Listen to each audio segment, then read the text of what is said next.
शियोन class की सबसे अलग लड़की थी। वो एक हाथ से बास्केटबॉल पकड़ लेती थी, पानी के अंदर 10 मिनट तक सांस रोक लेती थी, एक लंबे से लड़के को भी आसानी से गिरा देती थी।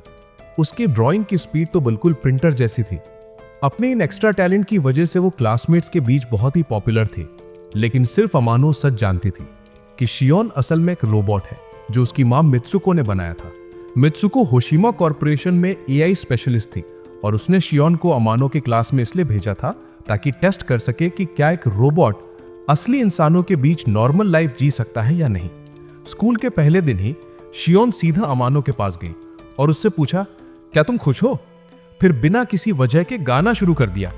ये देखकर सब क्लासमेट्स शॉक हो गए, लेकिन सुगुयामा तो उससे पहली नजर में ही देखकर फिदा हो गया। अमानो तुरंत शियोन को बाहर खींच कर ले गई और उसे समझाया कि नॉर्मल स्कूल गर्ल की तरह बिहेव करना पड़ेगा। अगर किसी को असली बात पता चल गई तो मित्सुको की सारी मेहनत बर्बाद हो जाएगी। अमानो ने शियोन को बताया कि उसकी मां का एआई बहुत पावरफुल है, बस एक स्मार्टफोन से दुनिया का कोई भी डिजिटल डिवाइस कंट्रोल किया जा सकता है। लेकिन होशिमा के अंदर ही कुछ लोग इस प्रोजेक्ट के अगेंस्ट थे। उनका कहना था कि एआई इंसानियत के लिए खतरा बन सकता है, इसलिए वो लोग छुपके छुपके इस प्रोजेक्ट को फेल करने की कोशिश कर रहे थे। अब सब कुछ डिपेंड करता था शियोन के स्कूल टेस्ट पर, लेकिन शियोन को यह सब समझ ही नहीं आता था। उसके लिए सिर्फ एक ही बात मैटर करती थी, क्या अमानो खुश है? अमानो को खुश करने के लिए शियोन अजीब अजीब हरकतें करने लगी। उसने स्कूल के ब्रॉडकास्ट सिस्टम को हैक करके अमानो के लिए गाने गाए। म्यूजिक रूम का इलेक्ट्रिक पियानो भी उसके गाने के साथ अपने आप बजने लगता। शियोन की आवाज इतनी खूबसूरत थी कि पूरे स्कूल का ध्यान उसकी तरफ चला गया। वो और ज्यादा गाने में हो गई और फील्ड में परफॉर्म करने लग गई। ये देख अमानो घबरा गई। उसने तुरंत फोन से शटडाउन कमांड भेज दी, लेकिन जैसे ही कमांड गई, शियोन के पेट का एक पैनल खुल गया और उसके अंदर के सभी डिस्क सामने आ गए। अमानो के दोस्तों को असल बात पता चल गई। उन्होंने वादा किया कि ये राज वो कभी किसी को नहीं बताएंगे। लेकिन सुगुयामा अंदर से टूट गया। जिस लड़की पर उसे क्रश था वो असल में एक रोबोट निकली। वो इस सच को एक्सेप्ट ही नहीं कर पा रहा था। दूसरी तरफ टोमा तो एक्साइटेड था। उसे रोबोट्स में हमेशा से इंटरेस्ट था। टोमा और अमानो बचपन के दोस्त थे। प्रोग्रामिंग में टोमा नेचुरल टैलेंट वाला लड़का था। सिर्फ 8 साल की उम्र में उसने एक स्मार्ट टॉय को मॉडिफाई करके अमानो के लिए एक फ्रेंड बना दिया था जो उससे बातें करता था। टोमा ने तुरंत अपना फोन निकाला और शियोन के सिस्टम से कनेक्ट करके उसे ऑन कर दिया। स्कूल के बाद होशिमा कंपनी के लोग शियोन को लेने आ गए। अमानो उसे देखकर परेशान थी। वो डर रही थी कि कहीं शियोन फिर से कंट्रोल से बाहर ना हो जाए। अगर ऐसा हुआ तो उसकी मां की सारी मेहनत खत्म हो जाएगी। पर शियोन हर बार अमानो को देखकर एक ही बात पूछती थी, क्या तुम खुश हो? अमानो को खुश करने के लिए शियोन और नए तरीके ढूंढने लगी। इस बार उसने स्कूल के स्मार्ट सिस्टम को फिर से हैक कर लिया और सुगियामा के जूडो ट्रेनिंग वाले प्रैक्टिस रोबोट को कंट्रोल कर लिया। शियोन चाहती थी कि वो रोबोट अमानो पे अटैक करे और देखे कि कौन सा लड़का उसे बचाने के लिए आगे आता है। उसे लगता था कि इस तरह अमानो के लिए एक हीरो सामने आ जाएगा। लेकिन रोबोट को देख सब स्टूडेंट्स का खून सूख गया। किसी में भी इतनी हिम्मत नहीं थी कि वो आगे जा सके। सुगुयामा ने कोशिश की पर रोबोट ने उसे तुरंत गिरा दिया। टीचर ने तुरंत फोन से शटडाउन कमांड भेज दी, पर क्योंकि शियोन रोबोट के बिल्कुल पास थी, उसका सिस्टम भी शटडाउन हो गया। अच्छी बात यह थी कि क्लासमेट्स ने तुरंत रिएक्ट किया और शियोन के सामने खड़े होकर उसे बचा लिया। टोमा ने शियोन के सिस्टम से शटडाउन मॉड्यूल हटा दिया ताकि वो दोबारा अचानक बंद न हो जाए और कुछ ही देर में शियोन फिर से ऑन हो गई। ऑन होते ही उसने अमानो से पूछा, क्या तुम खुश महसूस कर रही हो? क्योंकि उसे लगा अभी तो एक प्रिंस ने उसे बचा लिया है। अमानो थोड़ा शर्मा गई क्योंकि शियोन जिस प्रिंस की बात कर रही थी वो असल में उसके बचपन का फेवरेट एनिमे मून प्रिंसेस का हीरो था। अब अमानो लगभग बड़ी हो गई थी, लेकिन वो अभी भी चुपके से ये एनिमे देखती थी। उसे समझ ही नहीं आया कि शियोन को इसके बारे में कैसे पता चला। तभी शियोन को कुछ याद आया और वो भागकर क्लासरूम में वापस चली गई। उसे लगा अमानो इसलिए खुश नहीं हुई क्योंकि उसे बचाने वाला प्रिंस नहीं बल्कि टीचर था। इसलिए उसने क्लासमेट से पूछना शुरू कर दिया कि असल में प्रिंस कौन है। उनके जवाब सुनकर उसे सदायुकी के बारे में पता चला। वो न सिर्फ हैंडसम था बल्कि टॉप स्टूडेंट भी था। रोज मोटरसाइकिल पर स्कूल आता था, बिल्कुल ऐसे जैसे एक प्रिंस व्हाइट हॉर्स पर आता हो। शियोन बहुत एक्साइटेड हो गई। वो तुरंत सदायुकी के पास गई और उसे किस करने की कोशिश की। उसका मानना था कि मून प्रिंसेस में जैसे प्रिंस को किस करने पर उसे इविल ड्रैगन से लड़ने की पावर मिलती है, शायद सदायुकी भी वैसे प्रिंस निकले। लेकिन उसी वक्त सदायुकी की गर्लफ्रेंड वहां आ गई। उसने जो सीन देखा उसे देखते उसका गुस्सा फूट पड़ा। वो तुरंत अमानो के पास पहुंच गई। आया को लगता था कि यह सब अमानो की चाल है। वो सोच रही थी कि अमानो उनके रिलेशनशिप में दरार डालना चाहती है क्योंकि वैसे भी आजकल उसकी सदायुकी से काफी लड़ाइयां हो रही थी। बेचारी अमानो के पास कोई ऑप्शन नहीं था। उसने आया को लेकर सदायुकी के पास गई। वहां सदायुकी ने रीजन बताया कि उनके फाइट्स क्यों हो रहे थे। आया हमेशा अपने क्लासमेट्स के सामने ये चीज दिखाती थी कि उसका बॉयफ्रेंड हैंडसम है और बहुत केयरिंग है, लेकिन सदायुकी को ये पसंद नहीं था। उसे लगता था कि वो सिर्फ शो ऑफ का टूल बन गया है। आया अपने प्राइड में इतनी उलझी हुई थी कि कभी एक्सेप्ट नहीं करती थी और दोनों की लड़ाई कोल्ड वॉर में बदल गई थी। तभी शियोन आगे आई। उसने गाना गाकर उन्हें समझाया कि प्यार का मतलब है एक दूसरे को समझना, एक दूसरे को एक्सेप्ट करना। अगर जिसे तुम प्यार करते हो वो तुम्हारे पास ही है तो उसे चेरिश करो और उसके साथ रहो। शियोन के गाने ने आया और सदायुकी के दिल के दरवाजे खोल दिए। उनके दिमाग में अपने पुराने अच्छे मोमेंट्स घूमने लगे, वही पल जिनमें वो दोनों एक दूसरे से सच्चा प्यार करते थे। और फिर उन्होंने अपना गुस्सा छोड़कर एक दूसरे को गले लगा लिया। ये देखकर अमानो के चेहरे पर सुकून आ गया। शियोन को लगा अगर अमानो के फ्रेंड्स खुश रहेंगे तो अमानो भी खुश होगी।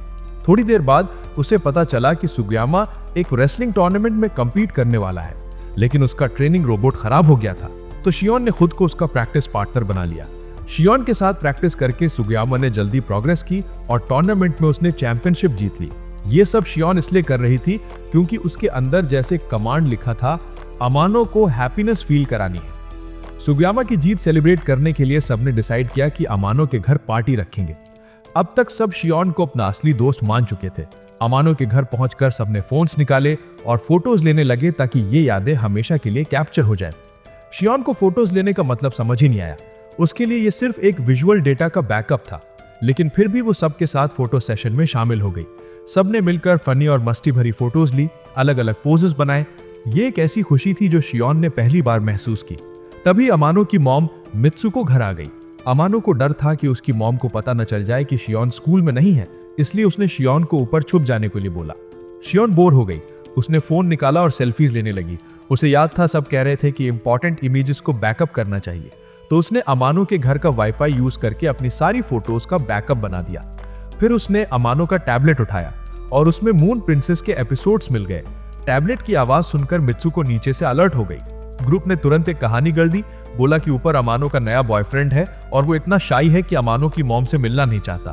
अनएक्सपेक्टेडली मित्सुको बहुत एक्साइटेड हो गई। वो तुरंत ऊपर दौड़ पड़ी अपनी डॉटर के बॉयफ्रेंड से मिलने के लिए, लेकिन जब उसने दरवाजा खोला रूम बिल्कुल खाली था।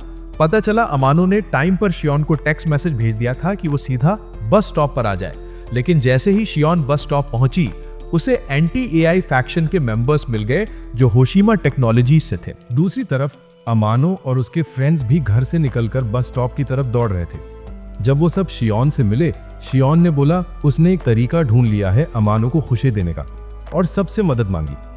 और तभी अमानो को शियोन का फोन आया। उसने अमानो से कहा तुरंत सोलर पावर प्लांट आ जाओ। उसी वक्त होशिमा कॉरपोरेशन के ऑपोजिशन को भी पता चल गया कि शियोन बिना परमिशन के स्कूल छोड़कर आ गई है।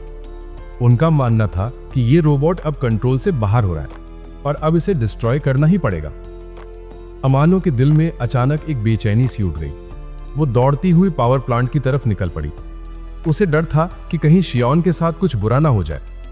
इतने वक्त में शियोन उसकी जिंदगी का ऐसा हिस्सा बन गई थी जिसे अमानो कभी खो नहीं सकती थी। आखिर अमानो पावर प्लांट पहुंच गई। शियोन को सेफ देखकर उसने चैन की सांस ली। शियोन ने अमानो से कहा मैंने तुम्हें खुशी देने का तरीका ढूंढ लिया है, और फिर से गाना शुरू कर दिया। वो मून प्रिंसेस का थीम सॉन्ग गा रही थी। फिर उसने सारे सोलर पैनल्स को कंट्रोल कर लिया और उनके रिफ्लेक्शन से आसमान में मून और अमानो का एक साथ सीन क्रिएट कर दिया, बिल्कुल मून प्रिंसेस एनिमे जैसा। उनके क्लासमेट्स भी स्टेज पर आ गए। फायरवर्क्स से पूरा आसमान जगमग करने लगा। सीन देखकर लग रहा था जैसे असली मून प्रिंसेस जिंदा हो गई हो। उस पल में अमानो ने अपनी जिंदगी की असली खुशी महसूस की। उसे लगा जैसे वो वापस बचपन की दुनिया में आ गई हो। टोमा जानता था यह सही वक्त है।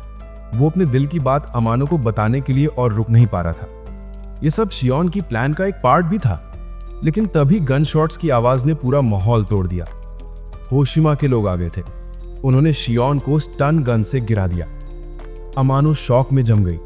उसने कभी सोचा भी नहीं था कि हैप्पीनेस का सबसे बड़ा पल इतना दुख भरा बन जाएगा।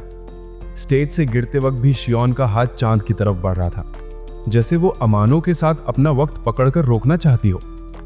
सब स्टूडेंट्स को लॉक कर दिया गया। ऑपोजिशन ने बताया कि शियोन ने स्कूल बिना परमिशन छोड़ा, सर्वेलेंस तोड़ दिया और स्कूल और पावर प्लांट के सिस्टम्स हैक किए। उन्होंने सबके सामने कहा कि एआई में फेटल फ्लॉज होते हैं और वो इंसानियत के लिए खतरा है, इसलिए शियोन को डिस्ट्रॉय करना जरूरी है। थोड़ी देर बाद स्टूडेंट्स को छोड़ दिया गया, लेकिन उनके सारे इलेक्ट्रॉनिक डिवाइसेस जब्त कर लिए गए। मित्सुकी की जॉब भी चली गई। वो गम में डूब गई और रोज शराब में अपना दर्द भुलाने लगी। अमानो बिल्कुल टूट गई थी। उसके लिए शियोन अब सिर्फ एक रोबोट नहीं थी, वो उसकी दोस्त थी, उसकी फैमिली थी।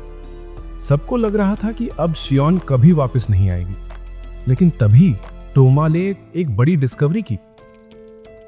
पार्टी वाले दिन शियोन ने अपना सारा डेटा इंटरनेट के थ्रू एक हार्ड ड्राइव कैबिनेट में बैकअप कर दिया था। क्योंकि वो कैबिनेट देखने में बिल्कुल डस्टबिन जैसा लगता था, इसलिए होशिमा वालों ने उसे चेक भी नहीं किया। सबसे पहले जब उन्होंने वीडियो फाइल खोली तो अमानो देख के हैरान रह गई। उस वीडियो में उसने खुद को बचपन में देखा, जब वो टोमा द्वारा दिया गया स्मार्ट टॉय पकड़े हुए थी। असल में वही स्मार्ट टॉय बाद में शियोन में बदल गया था, यानी शियोन की असली शुरुआत उसी खिलौने से हुई थी।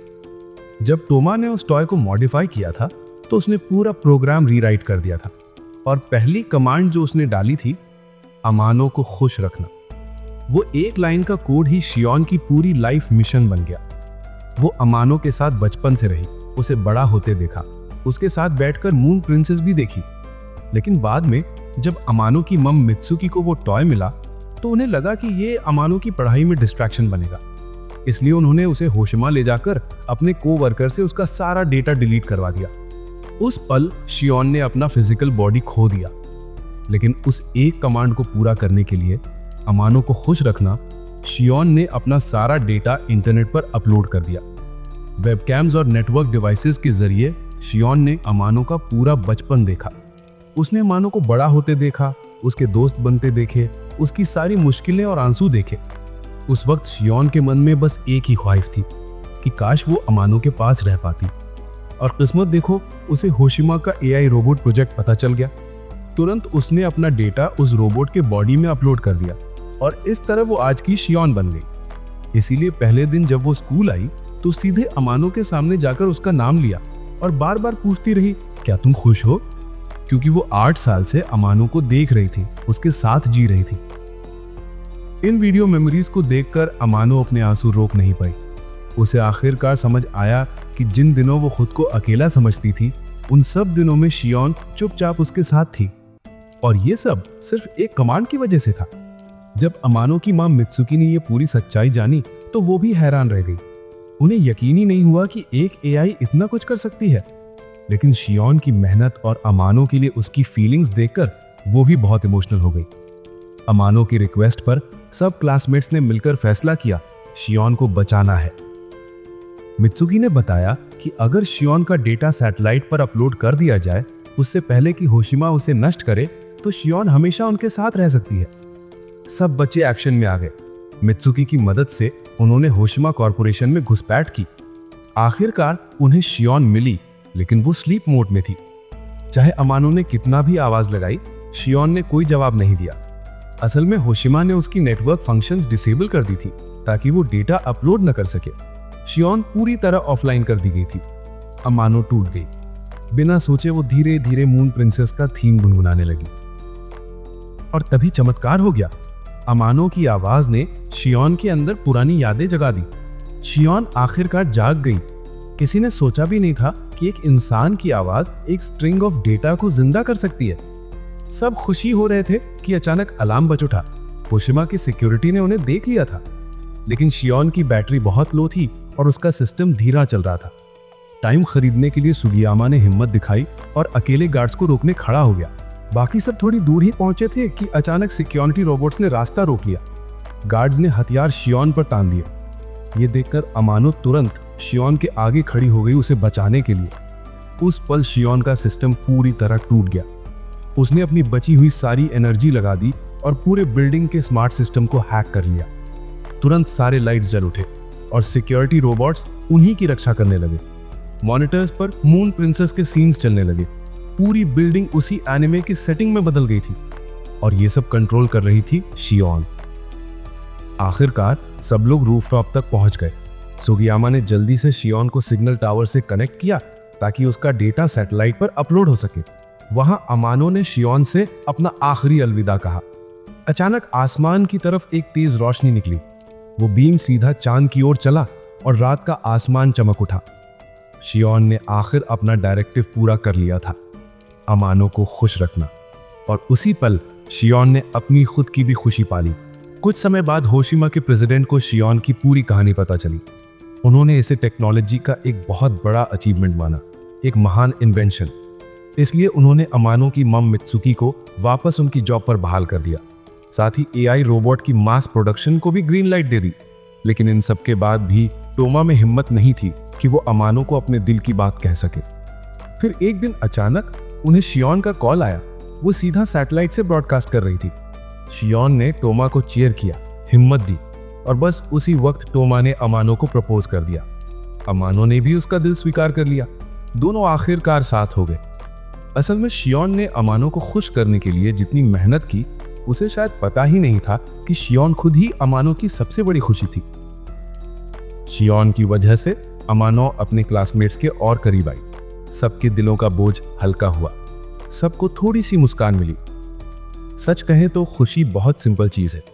कोई हो जो तुम्हें दिल से चाहता हो और कोई हो जिसे तुम अपना समझते हो। कुछ लोग जो तुम्हारी केयर करें और कुछ जिन्हें तुम प्रोटेक्ट करना चाहते हो।